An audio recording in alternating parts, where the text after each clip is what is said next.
Welcome back everybody, and right now magluluto tayo ng yang chow at pinapakita ko ang mga ingredients.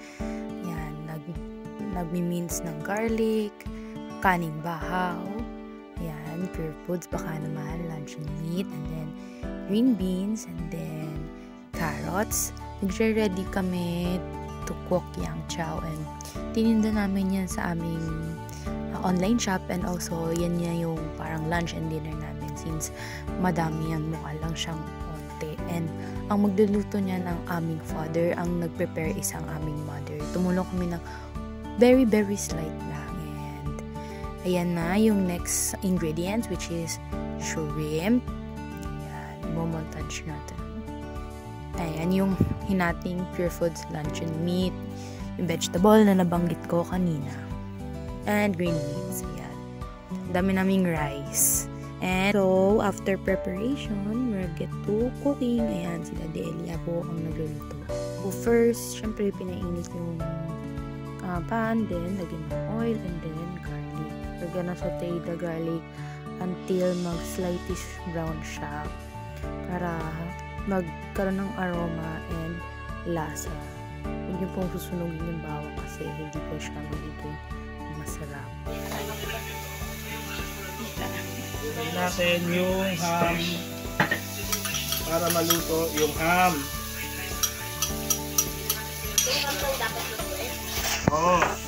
Shrimp.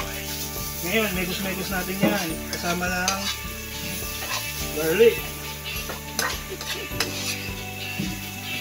Pagbabrownin lang natin yung ham. Lalagyan natin ng konting mantika para mekus na. Ba't hindi nag-brown ng konti yung bawang? Nagba-brown niya kasabay ng siyempre. Frozen green pea. Ayun na, Sky. Hindi na abot. Ganutin? Ha? Hindi na, yung sa hotdog kanina. O yan, pag nakikita nyo ganyan ang kulay niyan, ganyan ang kulay niyan, ang ganda. Susunod natin ang shrimp.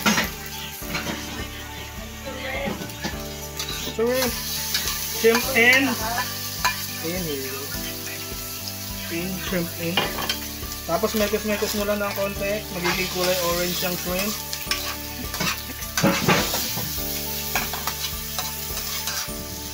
Yan. Ano, parang original.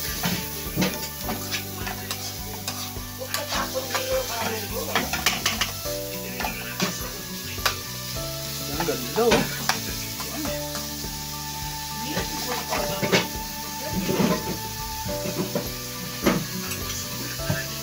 Dapat ang isuwega ko para mag-ito ka. Ayan, lalagay na natin yun. Kasi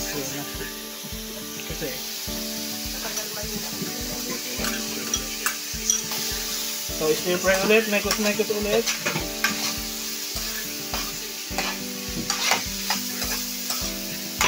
Natin ang ating tawag dyan, shrimp na maging kulay orange na orange, katulad ni Panlasang Pinoy.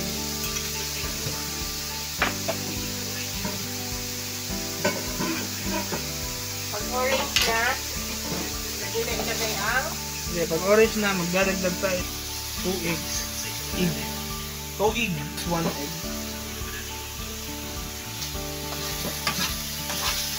So, hintayin lang natin.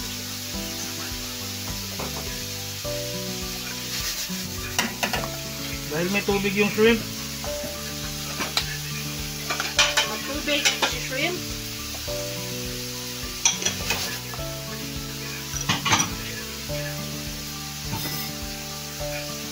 Wag! Ayaan mo siya dito. Ako na lang. Makikita niyo yung secret ko kasi pag pepper. Ayun o. As. Pepper.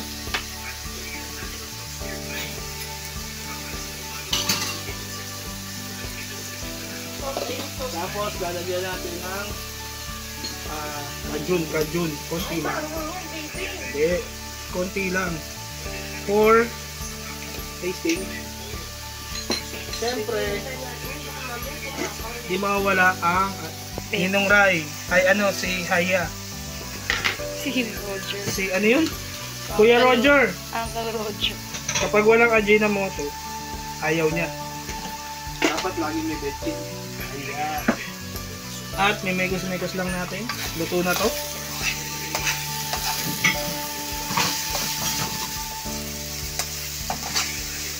Siyempre, ganito ang gagawin na. Ay, nakalimutan ko po. Siyempre, ito. Kinakain naman natin yan ng hilaw kaya okay lang yan. Okay. So, halo-halo lang yan. Halo-halo lang yan. Now, ganito ang sekreto sa itlog. Lalagay mo lang yan sa gilid. Asan yung matika? Ubus na ba yun? Ngayon, kailangan yung mantika nandito sa gilid.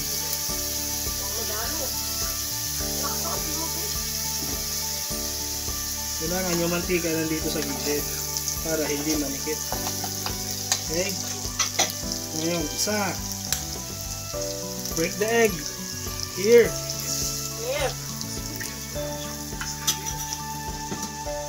Break the egg.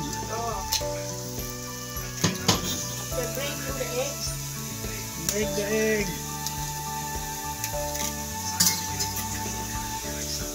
Oh. Scramble. Scramble. Ayan. Ngayon, pakakalatin nyo lang siya. Maganda kasi sa egg.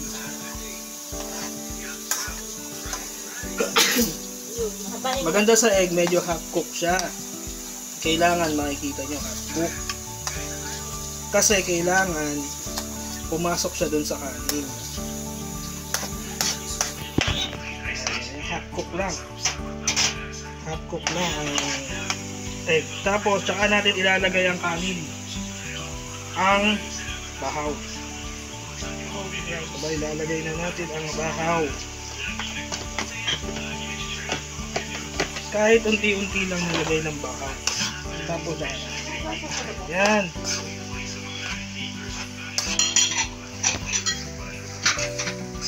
Makikita nyo, nagmimix yung kulay niya. Natutunan ko to kay Master Cooking Boy. Hindi. Master Cooking Boy. Sino? Yung cartoon. Master Cooking Boy. Hindi nyo kilala yun si Master Cooking Boy.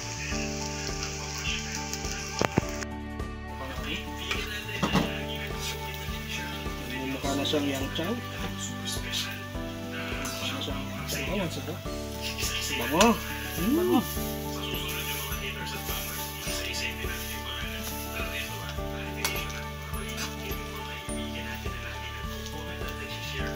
At sasabihin ko rin sa inyo, yung mga kaibigan ko na nagko-comment at nag-share, isa lang naman siya. Isa lang ang viewer ko. Ikaw.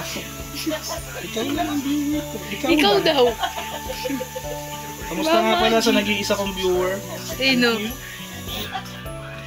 Bugas.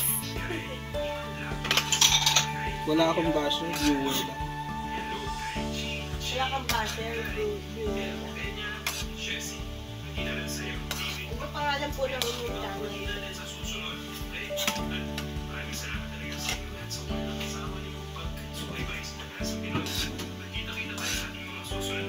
Ayan, dagdag ulit natin yung kanin. Tapos halu-halu, mekos-mekos mo lang yan.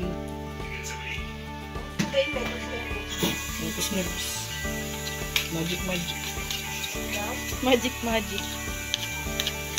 Magic mo lang yan. Sabi nga ng Indian. Mekos mo na yan. Unti-unti lang para hindi tumapon at para maging... Dami na eh, inipat mo kaya yung luto doon sa ano? Hindi. Paano ano yan? Haluin mo lang ng ganyan. Haluin mo lang ng ganyan. Ang technique nga dyan ay ikutin mo. Konti-konti lang. Kukuha ka sa ilalim, ilalagay mo siya, masarap ito siya sa ilalim. Kaya haluin mo pa yan mamaya kasi lalaksan mo pa para maluto yung itlog sa rice. O diba? 10 minutes. Meron na. 10 minutes, diba? Napakadali. Diyan, pag tinikman mo, napakasarap. Matabang-tabang. Ay, hindi ko nilagyan ng ano. Salt. Salt. Walang Is salt. this salt to? Init? Ah, penny ako. Saan na? This is salt. At ang salt ng Ilocos. Ilocos salt. Masyadong madami. Nagaling sa Narbacan. Kunti lang. Kunti. Yan. Galing sa Ilocos salt. Ano bang pagkakaiba ng salt? Ng Manila at saka ng Pangasinan. Ay, ng Ilocos. Hindi ko nakatikim. Anong pagkakaiba? Galing dagat. Kaiba ng dagat. Kasi ba't hindi yung salt ko malaki? Mas madali nga maghalo ng ano.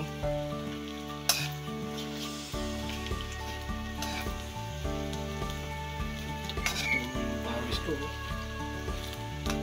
Pwede na tong salt. Pawis ko, salt. Buhagab yung ating kanin. Parang konti lang. Hindi, ang dami Hindi. kayo. Dami yan. Pag nahalo na kayo.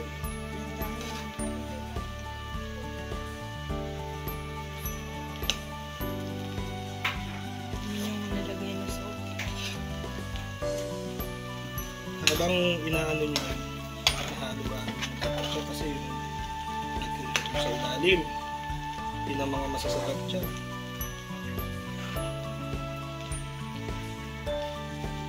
Yung ano pa, be? Ano? Haluin mo pa. Yung natitira kanin. Huwag na, maapaw na eh. Hmm?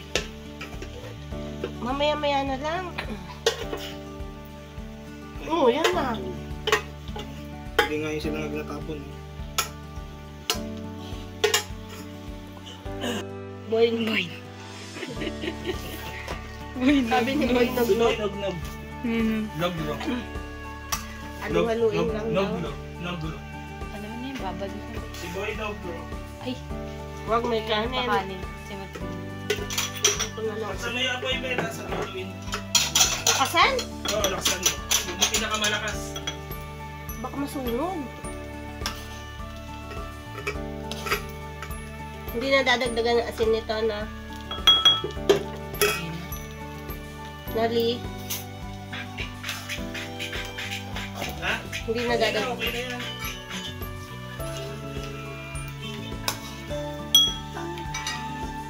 Tang, tang.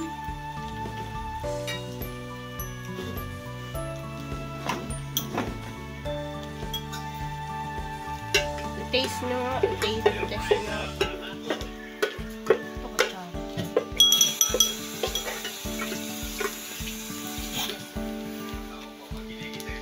Hope you enjoyed the video and this is our finished product. Let's eat po. Thank you!